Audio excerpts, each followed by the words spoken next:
I first started thinking about starting my own business when I was about seven. 7-year-old me, if you asked them what they wanted to be, it'd be an astronaut or a business owner. Influenced very much by my dad, who was a business owner. But my dad always said to me, "You're not coming into my business, son. It's too much like hard work. If you want to be a business owner, you've got to start your own business." And so that was very much fixed in my head from a very early age. And so as I went through school and then finally college, university, I had a trajectory that was very much about starting my own design agency. Graphic design was always my thing, and starting that design agency of my very own was my one and only goal.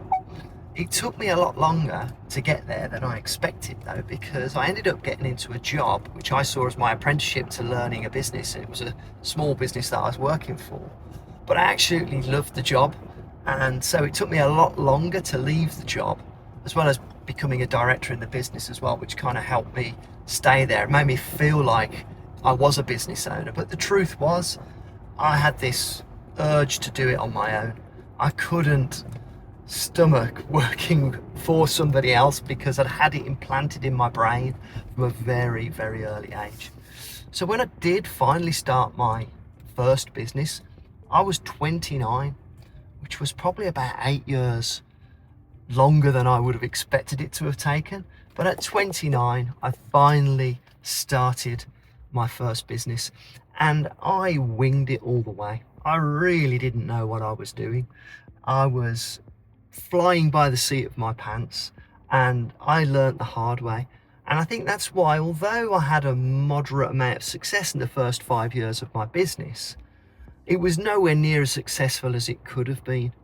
And I put that down to not having the right guidance, the right systems, the right processes. It wasn't until I started understanding that being a business owner is more than just being an entrepreneur. It's about having the right systems, processes. It's about being maniacal about your numbers. It's about being excellent in many, many different areas of your business and applying yourself to it like a maniac. We use that phrase a lot of Blam now. So when I set up the business that I run now, Blam, to help people start their own business, it was based on the back of this long trajectory, this long experience of knowing what not to do, of having experienced it myself.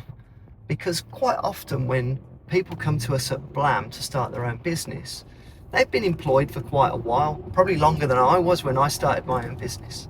And time is of the essence. And when, like us, you've figured out what the secrets to success are, what the recipe is, the formula that you need to apply, you may as well teach that to others to avoid the mistakes that I made in all those first 5 years of running my business, and apply those in the training so that you can fast track it. Because you're still going to make mistakes. There's still going to be things that you get wrong. There's still going to be a steep learning curve. But if you've got the foundation and the structure, the systems and the processes, then it's going to accelerate your success because you've got something that is proven and that is understood. And so that's why now when I'm helping people that come to us as potential franchisees with the Blam partnership, I feel like our obligation, I say this to the team, it's not necessarily to sell them a Blam partnership, because a Blam partnership isn't right for everybody and it might not be right for them. It's to help them on their entrepreneurial journey, because pretty much everybody that comes to us has got what I call the entrepreneurial itch. And I talk about this a lot. And that typically means it's somebody who's got a job, and it's not like I was, where they, from a young person, they always want to run their own business, although sometimes it is. It's usually that they've just got to that point in their career where they're thinking, there must be something more to it than this. I'm really fed up of working really hard. I've plateaued. I'm putting all my effort into making somebody else rich instead of myself. And I feel that I'd be much more fulfilled if I was working for myself, if I was master of my own destiny.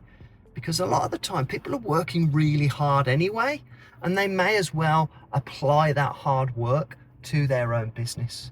Now, one thing I will say is, I don't think I've met anybody that's set up in business that didn't underestimate the amount of hard work that you have to put into running a business, even when it's a franchise. Pretty much everybody underestimates how tough it is to be a successful entrepreneur.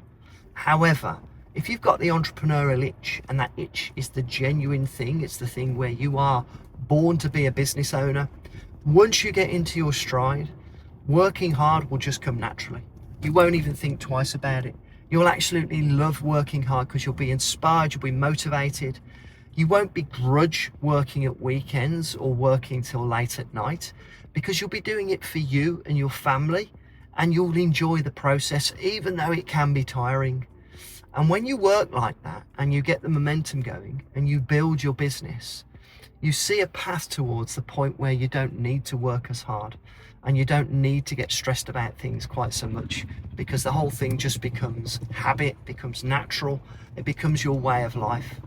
And I often say to people that once you actually start running your own business, you start seeing some success, you start enjoying the benefits and the love that you have for your business, you become totally unemployable. I remember speaking to somebody recently who was contemplating buying a franchise from us, who'd already been a serial entrepreneur, had many businesses, and he sent me a message saying that he'd had somebody approach him and he was interested in talking to them about having a job. And I said to him, I'm afraid that is gonna be a very difficult one, because when you've been an entrepreneur all your life, actually working for somebody else, there couldn't be anything worse. You become unemployable. I couldn't imagine that for a minute now, because the love of being an entrepreneur, making your own decisions, being your own boss becomes addictive, becomes a way of life, and there's no way you can turn back once you've done it. So if you're on that path, if you've got the entrepreneurial itch, if you're looking for a system and a process that is already proven, then franchising is definitely a good way to start. And just like the example that I gave, when you've been in business a while and you've had a few successes, you're actually interested in buying other franchises because you know for a fact that another entrepreneur has worked out all the issues and all the problems, and then you can leverage that to get the success that you need in a new industry, in a new sector. And I've got many mates who are serial entrepreneurs who still buy franchises for that very reason.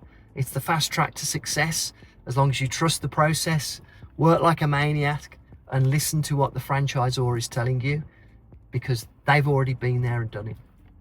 I hope you found this useful. If you're looking for a franchise, if you have got the entrepreneurial itch, feel free to reach out to us and we'll tell you more about what Blam can do for you. Like and subscribe. I'd love you to find out more from us. And if you've got any topics that you would like me to talk about, whether it's to do with franchising, running your own business or anything else, just put it in the comments below and I'll see you on the next one.